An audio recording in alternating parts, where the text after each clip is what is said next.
ಕಾಕ್ಸಿಡೈನಿಯಾ ಅಥವಾ ಟೈಲ್ ಬೋನ್ pain. So ನಮ್ಮ ಸ್ಪೈನ್ನ ಕೊನೆಯಲ್ಲಿ ಒಂದು ಸಣ್ಣ ಮೂಳೆ ಇರುತ್ತೆ, ಅದನ್ನು ಕಾಕ್ಸಿಕ್ಸ್ ಅಥವಾ ಟೈಲ್ ಬೋನ್ ಅಂತ ಹೇಳ್ತೀವಿ. ಸೊ ಇದಕ್ಕೇನಾದರೂ ಏಟ್ ಆದಾಗ, ಅದರ ಫ್ರ್ಯಾಕ್ಚರ್ ಆದಾಗ, ಇನ್ಫೆಕ್ಷನ್ ಅಥವಾ ಇನ್ಫ್ಲಮೇಷನ್ ಆದಾಗ, ಅಥವಾ ಅದರ ಸುತ್ತಮುತ್ತ ಇರೋ ಲಿಗಮೆಂಟ್ಸ್ ಏನಾದರೂ ಸ್ಟ್ರೈನ್ ಆದಾಗ ಕಾಕ್ಸಿಡೈನಿಯಾ ಅಥವಾ ಟೈಲ್ ಬೋನ್ ಪೇನ್ ಅಂತ ಹೇಳ್ತೀವಿ. ಸೊ ಇದು ಯಾರಲ್ಲಿ ಕಾಣಿಸ್ಕೊಳ್ಳುತ್ತೆ?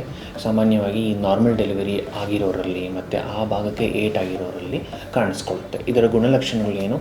ಕೂತ್ಕೊಂಡಾಗ ಹೆಚ್ಚಾಗಿ ನೋವಾಗುತ್ತೆ, ಕೂತ್ಕೊಂಡು ಎದ್ದಾಗೂ ನೋವಾಗುತ್ತೆ, ಆಮೇಲೆ ಹೆಚ್ಚಾಗಿ ನಡೆದಾಡುವಾಗ ನೋವಾಗುತ್ತೆ, ಬಾತ್ರೂಮ್ಗೆ ಹೋಗೋವಾಗೂ ನೋವಾಗ್ಬೋದು. ಕೆಲವರಲ್ಲಿ ಇದು ನಿದ್ದೆನೂ ಅಫೆಕ್ಟ್ ಮಾಡುತ್ತೆ. ಸೊ ಇದಕ್ಕೆ ನಾರ್ಮಲ್ ಆಗಿ ಫಿಸಿಯೋಥೆರಪಿ, ಕೀಗಲ್ ಎಕ್ಸಸೈಸಸ್ ಅಥವಾ ಡೋನಟ್ ಪಿಲ್ಲೋ ಅಂತ ಹೇಳ್ತೀವಿ, ಅದನ್ನು ಕೊಟ್ಟು ನೋವು ನಿವಾರಣೆ ಮಾಡೋಕ್ಕೆ ಟ್ರೈ ಮಾಡ್ತಾರೆ. ಬಟ್ ಎಷ್ಟೊಂದು ಜನರಲ್ಲಿ ಇದು ನೋವು ನಿವಾರಣೆ ಆಗೋದಿಲ್ಲ. ಸೊ ನಾನ್ ಸರ್ಜಿಕಲ್ ಆಗಿ ಹೇಗೆ ಇದನ್ನು ಸರಿ ಮಾಡೋದು ಅಂದರೆ ಗ್ಯಾಂಗ್ಲಿಯಾನ್ ಇಂಪಾರ್ ಬ್ಲಾಕ್ ಅಂತ. ಸೊ ಈ ಗ್ಯಾಂಗ್ಲಿಯಾನ್ ಅನ್ನೋದು ಕಾಕ್ಸಿಕ್ಸ್ನ ಮುಂಭಾಗದಲ್ಲಿರುತ್ತದೆ. ಸೊ ಅದನ್ನು ನಾವು ಬ್ಲಾಕ್ ಮಾಡಿದಾಗ ಅಥವಾ ರೇಡಿಯೋ ಫ್ರೀಕ್ವೆನ್ಸಿ ಅಬ್ಲೇಷನ್ ಮಾಡಿದಾಗ ಆ ನೋವು ನಿವಾರಣೆ ಆಗುತ್ತೆ. ನೋವು ನಿವಾರಣೆ ಕೆಲವೇ ನಿಮಿಷಗಳಲ್ಲಿ ಅಥವಾ ಕೆಲವೇ ದಿನಗಳಲ್ಲಾಗುತ್ತೆ. ಇದರಲ್ಲಿ ಯಾವುದೇ ಆದ ಅಡ್ಡ ಪರಿಣಾಮಗಳಿರೋದಿಲ್ಲ. ರಿಕವರಿ ಕೂಡ ಬಹಳ ಬೇಗ ಆಗುತ್ತೆ. ಸೊ ನಿಮಗೇನಾದರೂ ಟೈಲ್ ಬೋನ್ ಪೇನ್ ಇದ್ದರೆ ಅದಕ್ಕೆ ಸೂಕ್ತ ಪರಿಹಾರ ಕಂಡುಕೊಳ್ಳಿ. ಆ ಸೂಕ್ತ ಪರಿಹಾರ ಬಂದು ಗ್ಯಾಂಗ್ಲಿಯಾನ್ ಇಂಪಾರ್ ಬ್ಲಾಕ್.